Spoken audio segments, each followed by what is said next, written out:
So I was able to attend a screening on Sunday of the new old Cameron Crowe movie documentary of Tom Petty's record. Or I thought it was more of a documentary of his record, Long After Dark. It ended up being a whole lot more than that. It's called Heartbreakers Beach Party, and I saw it with Archivist and Mazzy. And anyway, I got really excited about the movie. I really enjoyed seeing it. We all did, and I wanted to talk about it and make a video about it.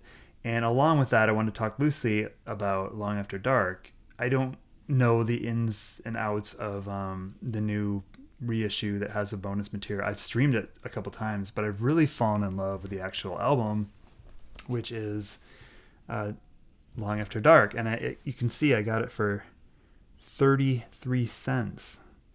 Honestly, don't remember where I got it or when I got it. I know I've had it for quite a while. I mean, maybe even 20 years. But it's a record that in some ways, I always took for granted. It kind of looks like Damn the Torpedoes. I mean, if you just look at it, it's kind of like, red and maroon. I don't think the cover gets a little washed out, although I love the fact that he's got his guitar on the cover, and it is just a straight up rock record. But it's one that I kind of took for granted. And maybe it's, this idea of investment, right? You spend 33 cents on a record, you're like, I'll listen to that one a little bit later. But I remember it just seeming like a rock record, but I don't remember the songs standing out for me. To be honest, the only songs that stood out for me until recently were Straight into Darkness and You Got Lucky. I love You Got Lucky. I think it's like the ultimate kiss-off song. And there's some serious stuff going on with this record too. I mean, I think it's such a great rock record, and I've learned to like absolutely love it over the last couple of weeks, just listening to it over and over. I love You Got Lucky. I think that's just a fantastic song. Straight into Darkness, of course. Change of Heart. Just even songs like Between Two Worlds or the last song, A Wasted Life, One Story Town. It's also the subject matter. I mean, this thing just totally rocks. It's a good guitar record, and the band sounds great on it. But also it's got very, very weighty material. You can tell that his relationship is in trouble, and I guess it was. And then you find out years later, they actually got divorced. But it's just all the cracks in the foundation are in these songs. You hear about them. Something like Change of Heart, of course, Going Straight into Darkness. You got Lucky When I Met You. I mean, One Story Town, one person gets out, the other person has to stay in. So many of that. Same Old You. Kind of wonder like what his family was thinking when this thing came out, because boy, it was probably quite revealing. But it's just, in a way, it's almost like Springsteen's Tunnel of Love. It's not quite as serious, and it's not as I guess profound. He's not, I don't think he's searching the way that Springsteen was, or trying to put things into more poetry. I mean, he's kind of a simple writer, but I think that's what makes him so effective. The songs are just so good. And yeah, like I said, I've really learned to love this record. So I was pretty excited that there's a movie that goes along with it that I've never seen. Nobody's ever seen, I guess. It was aired once on MTV. I forget who funded it. I did watch an interview with Cameron Crowe where he touched loosely, or quite a bit, I guess, on this record and on this period and on this film. But yeah, so it was the first movie he ever did. It was shot in 1982 and 1983. I guess he was writing it primarily. And then at one point, Tom Petty, it seems like they're pretty chummy, has him shoot him playing guitar, playing a song. It's called I'm Stupid. Kind of a silly song.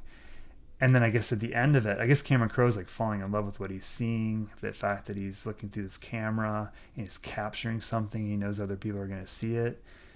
And I guess at the end of it, Tom Petty said, "Congratulations, now you're a director." And that is actually what kind of opened up his eyes to the fact that he could be a director. He was doing it. And this is the movie that I guess his first movie.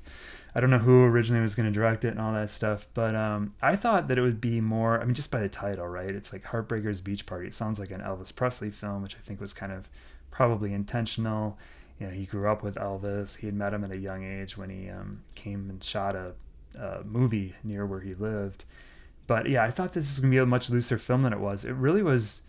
I thought it would center all around Long After Dark too, but it's kind of a career retrospective up to that date. And it shows a lot of cool concert footage from 1979 and 1981. I think there's one from 1977. I got into Tom Petty with southern accents, really. That whole period, Don't Come Around Here No More, Jammin' Me off the following record. And then, of course, Full Moon Fever kind of kicked everything open. And that was probably the first record, full length record I had. Then I got really into him with Wildflowers. Still love that record. And that's kind of the side of Tom Petty that I gravitate to more.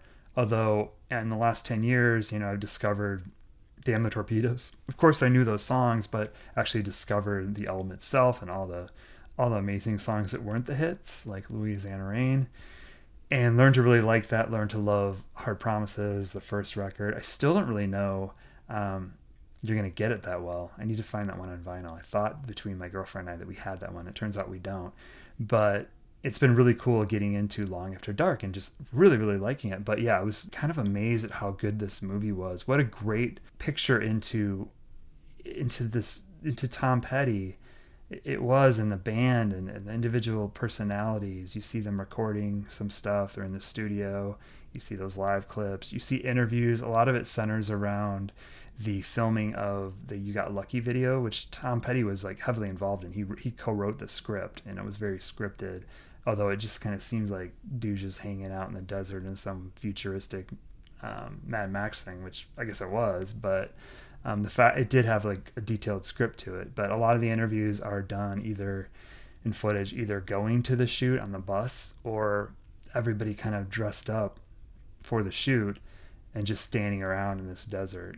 But and you see that, and you see a lot of Tom Petty in the back of a limo with Cameron Crowe. I guess he kind of wanted to make fun of the rock star lifestyle a little bit, but he just sits, they're just both of them sitting side by side with the camera, and Cameron Crowe is asking him questions. And yeah, it was quite cool to watch. And there's this outtake at the end of it, which I really like. They showed the outtakes, and there's a very young, it seems like even younger than the movie, it must have been like one of the first things they shot, of Cameron Crowe, and he's like trying to introduce what this project is. And I was, at that moment, I was like, wow, they got it spot on when they cast that kid that played young Cameron Crowe, or the character, I think his name was Billy, but he's supposed to be a young Cameron Crowe in the movie, Almost Famous. You watch this thing and you're like, holy crap, did they cast that like spot on? And you get a little bit of that just watching this younger Cameron Crowe interviewing Tom Petty. But I loved it. I'm really starting to love this period. I'm really like this record. It's just it's intelligent, it's fun, and it just rocks. It's dark material, but there's optimism in there too. Like, one of the things that comes out in the movie is talking about the song Straight Into Darkness. And yeah, a lot of these songs are about, like relationship breaking up, things not going so well, but there's positive, lyrics at the end of it, which he said he definitely wanted in there, because that's kind of the attitude he has about life in general. I don't believe the good times are over. I don't believe the thrill is all gone. Real love is a man's salvation. The weak ones fail. The strong ones carry on. There's also a clip that just gives me shivers thinking about it, talking about it. And that is, that Cameron Crowe's like, how do you want your, what are you looking for to get out of music? And something like that. And he says, I just want to write good songs that when I'm older, I'll still hear on the radio. And yeah, how cool is that? And, he's unfortunately been gone. It was so tragic that he OD'd essentially on opioids. I think it was just for his back pain. I don't know the details on that, but the fact is he's gone, but his music does totally live on. And yeah, if you haven't given this new record, well, this new old record, for sure, if you haven't given this a shot, or much of a shot like I did, definitely dive into it. But what I've heard and I've heard it a few times now, of the whole collection of all the stuff that's the second disc, that is all the outtakes, is really, really good. There's some great songs on there. I love this cover that he does of Stories We Could Tell, a John Sebastian song, apparently. A song called Never Be Used, excellent. Don't Make Me Walk the Line. Keeping Me Alive, which is kind of the advanced single for this whole thing. One on One, a cover of Wild Thing. It definitely feels like in the same spirit of the album, but you definitely get a little bit of like, experiments in there, and having fun, or maybe some songs are a little bit more, less of a rock band kind of sound to them as well. But excellent experience kind of getting into this side of Tom Petty and the Heartbreakers and being reminded honestly that he was just a good rock and roller, and this is an amazing rock and roll band. And hearing these records, revisiting these records, seeing this footage definitely reminded me of all that. And it was very cool, and yeah, just wanted to share that. Thanks.